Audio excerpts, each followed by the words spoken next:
everyone should mark their position on their apps. If you don't leave any information on it, I would get very confused. So It is very confusing. Yeah. Well, I would always say I am uke yori, okay.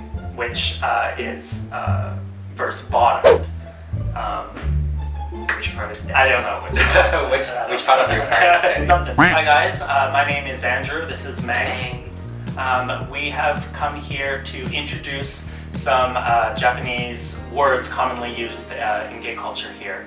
I've been here for on and off for about 8 years. I've been here for 5 years. 5 years, yeah. So we've come into contact obviously with a lot of these words, and we think that some people might be interested. So I think today our main focus, some introduction, would be focusing on Position. Position, I mean something obviously that everyone has to sort of navigate in our world. Yeah. Tachi, that's going to be the top. I believe it comes from actually the verb tatsu, to stand. I don't know like what part is standing, but I think, and I could be wrong, it'd be something to look into, but I'm pretty sure it comes from the verb to stand, tatsu, and it's just more of like the noun version, like tachi. It's often written in katakana though, and then if it is written in kanji, it is usually using the one that represents convex, I believe what it's called in English, meaning essentially the deko out of deko boko. So the kanji itself looks like this shape, right? It kind of looks like a dick. Yeah, I mean that's exactly what that's why. So for bottom, we often hear two things. Neko and uke. Uke, yeah. Okay. And I think, I mean, I'd be interested to hear your side. I think tachi, the opposite, is often uke, as opposed to tachi neko. You think it's tachi versus neko. Neko, yeah. So I think that neko used to be used more, and I don't know why, but I don't see it very often anymore. Like in apps, it's very much uke. Okay. I think it's more neko. Oh, or maybe it's uke more. But I feel like when I was back in China, I thought the opposite of uke is seme. That's a good point. Yeah. You know, the one to receive it. Yeah. It's more of an S&M sort of. Yeah, and also that's true. after I come to Japan, I understand there is neko this word.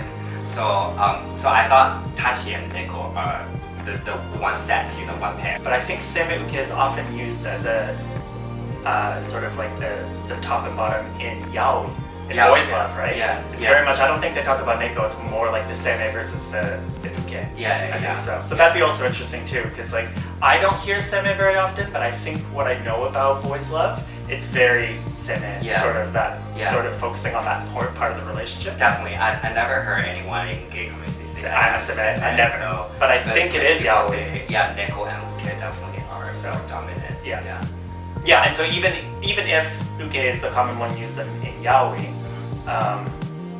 we hear it in gay culture very much. But yeah, we don't hear seme at all. Neko has a really interesting background. It's like a huge Wikipedia article about it, and I haven't read it in a long time, so I don't really remember.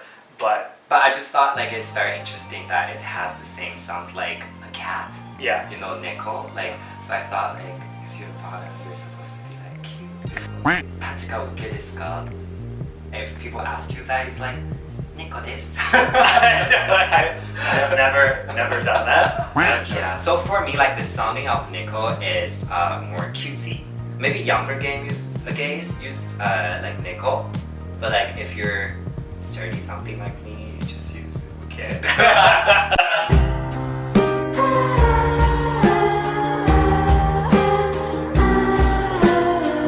And also we have the bottom, which is going inside. It's a conclave. Conclave, Nope. Conclave, goes inside. So it's like a key and lock. It's pretty. And then we have versatile, which is riba, which comes from reversible. Yeah. So this is from English. And for versatile, they also have a kanji for that, and they use the kanji for mawaru, to turn. And again, it's not necessarily they're using it in the verb sense to turn, but because I think it's used because I think it looks like if you put the deko boko kanjis on top of each other, I think like creating that middle sort of ground, I think that's probably the closest way to do that, and that's why that kanji is used. I'm trying to imagine. Yeah, maybe if you put them like overlap each other, it does have like Probably like two upside down or circles. something like that, Yeah, right? Something yeah. like that. But yeah, I think it's fascinating though, the use of kanji here, because they're not taking the reading from it, so that they're not taking the meaning either. I mean, Neko is kind of pointing out, Boko is kind of pointing in, so in that regard, I get it, but I feel like they're using more the actual look of the character as opposed to the meaning. The meaning of it. Yeah, I definitely see that. But you know, that's why I got confused because of the verse, because you don't see the position in the shape of the word. Sure, but I think that they developed them first and then they just made. Andrew, do you want to go ahead and tell everyone if you were Tachi too or Riba? But we're also missing. So I'm a ukeyori.